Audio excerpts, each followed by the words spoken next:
सुनने वाले हैं। पहले हमारे साथ स्टूडियो में मौजूद भी हैं। हमारे साथ संस्था के मैनेजिंग डायरेक्टर श्रेयांश गौतम चौधरी जुड़ गए हैं। और श्रेयांश, आपका बहुत बहुत स्वागत है हमारी इस बेहद खास पेशकश में। और सवालों का सिलसिला हम शुरू करते हैं।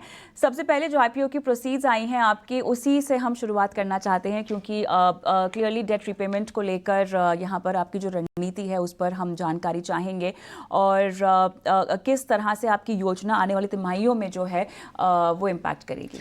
फर्स्ट ऑफ ऑल बहुत बहुत शुक्रिया ईडी में हमारे कंपनी अभी 400 करोड़ रेज करने वाली है प्राइमरी में, और 113 करोड़ अप्रॉक्सीमेट जा रहा है ओएफएस में। 513 करोड़ का अप्रॉक्सीमेट टोटल इशू है। कंपनी का 100 करोड़ का डेट रीपेमेंट का प्लान है। लॉन्ग टर्म डेट कंपनी की बुक्स पे बहुत ही मिनिमल है, अराउंड 37 करोड़ का है। बैलेंस सारा वर्किंग कैपिटल रिक्वायरमेंट है। आगे जाते हुए पोस्ट इशू हमको कंपनी डेट फ्री नज़र आ रही है नेक्स्ट ईयर से। बैलेंस 200 करोड़ अराउंड एक्सपांशन के अंदर जा रहा है। धुले में हम लोग from our existing cumulative capacity जो 1100 tons per day of maize based speciality products का जो हम बनाते हैं, we are adding almost another 1000 tons per day Dhule में।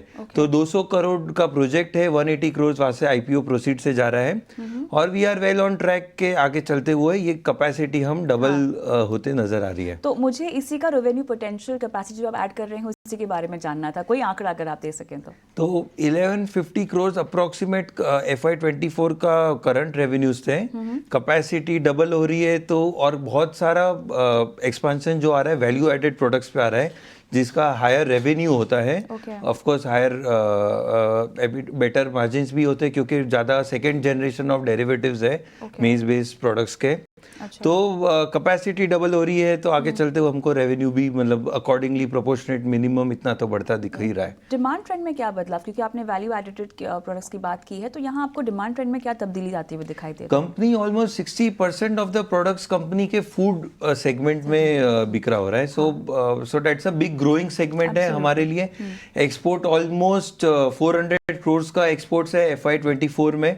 तो आगे चलते हुए एक्सपोर्ट से भी बहुत अच्छी डिमांड नजर आ रही है। हर साल नए जोग्राफीज ऐड हो रहे हैं हमारे प्रोडक्ट्स के लिए। फूड और फूड बिहेवियर में भी बहुत सारे चेंजेस आ रहे हैं।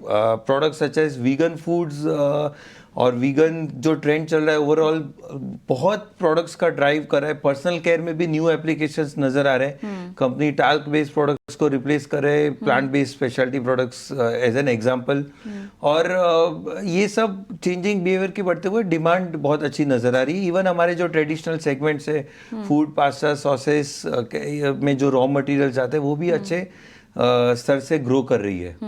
रेवेन्यूज की बात करें तो ये लगभग FY22 के मुकाबले अगर हम देखें तो डबल होते हुए दिखाई दिए हैं। लेकिन अभी मोमेंटम बरकरार रखने के लिए आपने काफ़ी कुछ तो बता ही दिया है कि डिमांड ट्रेंड में बदलाव हो रहे हैं, और साथ ही आप जो वैल्यू एडिशन ऐड भी कर रहे हैं। लेकिन ओवरऑल रणनीति और आपका focus in terms of segments, products और रेवेन्यू पोटेंशियल जो इस तरह से बढ़ रहा है, आगे किस तरह से बढ़ेगा, क्या फोकस होगा? So over the last 3 years हमारा 45% कैगर रहा है टॉप लाइन ग्रोथ में, क्योंकि ये एक्सपांशन आ रहा है, कैपेसिटी डबल हो रही है। तो अगले 3 साल में हम लोग ये as a bare minimum benchmark company target कर रही है कि ये ग्रोथ रेट बरकरार रहे। फोकस डेफिनेटली फूड और फार्मास्यूटिकल्स और पर्सनल केयर कंपनी का एप्लीकेशन में, क्योंकि इन सेगमेंट्स में हाई एंट्री एग्जिट बैरियर्स भी है। कंपनी के पास एम्पल इंफ्रास्ट्रक्चर है, state of the art plants है, PLC स्काडा ऑटोमेशन वाले प्लांट्स हैं। तो फूड सेगमेंट में एक्सेप्टेबिलिटी बहुत अच्छी है। और ये जैसे कि मैंने बताया कुछ प्रोडक्ट्स जो हम लोग बनाने जा रहे हैं वो फार्मास्यूटिकल्स में भी रहेंगे।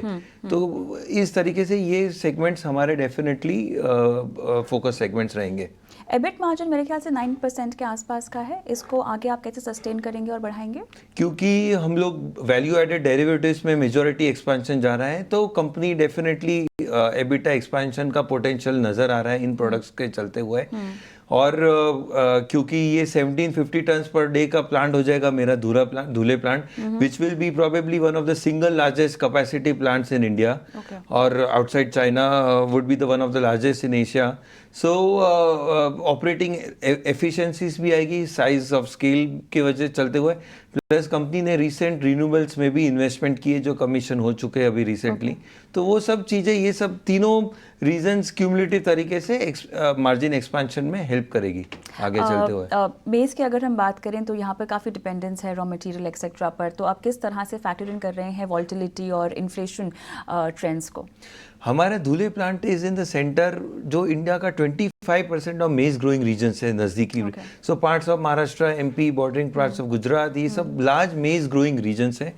तो ये चलते रहे, हमारा कैश कन्वर्जन साइकिल भी बहुत ही ऑप्टिमम है, क्योंकि हमें थ्रू आउट द ईयर मेज की अवेलेबिलिटी अब रह रही है इन रीजन्स में। और आगे चलते हुए क्योंकि कंपनी फूड में है, एक्सपोर्ट्स में काफ़ी वैल्यू एडिशन हो रहा है हमारे प्रोडक्ट्स में, तो we are not very directly susceptible to maize में वॉलेटिलिटी में। और आप ईयर ऑन ईयर ट्रेंड भी देखेंगे, इन अ गिवन ईयर 5 से 6% की वॉलेटिलिटी रहती है मेज के प्राइसेस में। एक्सपोर्ट्स की बात करना चाहेंगे, मेरे ख्याल से 3.5% FY22 से बढ़कर 35.5% FY24 में। ओवरऑल अगले 2 से 3 साल का नज़रिया अगर हम जानना चाहें तो आपकी क्या रणनीति होगी? कंपनी ने बहुत अच्छी पोजीशन बना दी है अपने प्रोडक्ट्स, अपने ब्रांड के लिए एक्सपोर्ट मार्केट्स में। हर साल नई ज्योग्राफीज जुड़ रही है कंपनी के लिए। कुछ प्रोडक्ट्स हमने अमेरिकास में भी एक्सपोर्ट किए पिछले फिनेंशियल ईयर में। और जैसे कि मैंने इमर्जिंग ट्रेंड्स बताए हैं, आगे चलते हुए with in the industry potential दिख रहा है। बहुत सारे देश इंडिया को देख रहे हैं as a manufacturing hub for the supplying, for securing supplies of ये दीज प्रोडक्ट्स। तो डेफिनेटली एक्सपोर्ट में बहुत पोटेंशियल दिख रहा है। टॉप लाइन डबल होने जा रही है पोस्ट एक्सपेंशन, क्योंकि कैपेसिटी बढ़ रही है। तो सिमिलर ट्रेंड हम रेवेन्यू फॉर एक्सपोर्ट रेवेन्यू की भी कोशिश करेंगे। और श्रेयांश, सवाल तो है लेकिन समय खत्म हो चुका है मेरा। बहुत बहुत धन्यवाद, आपने समय निकाला और तमाम सवालों के जवाब इतने इत्मीनान से दिए और विस्तार से दिए। बहुत बहुत शुक्रिया आपका समय के लिए, थैंक यू वेरी मच। धन्यवाद। तो चलिए, यहाँ पर संस्था के मैनेजमेंट से हमने बातचीत की है और कल से 23 जुलाई तक जो है IPO खुलेगा और ऐसे में लगभग 510 करोड़ रुपए जुटाने की इनकी योजना भी है और मैनेजमेंट से तमाम पहलुओं पर पैमाने पर हमने बात भी की।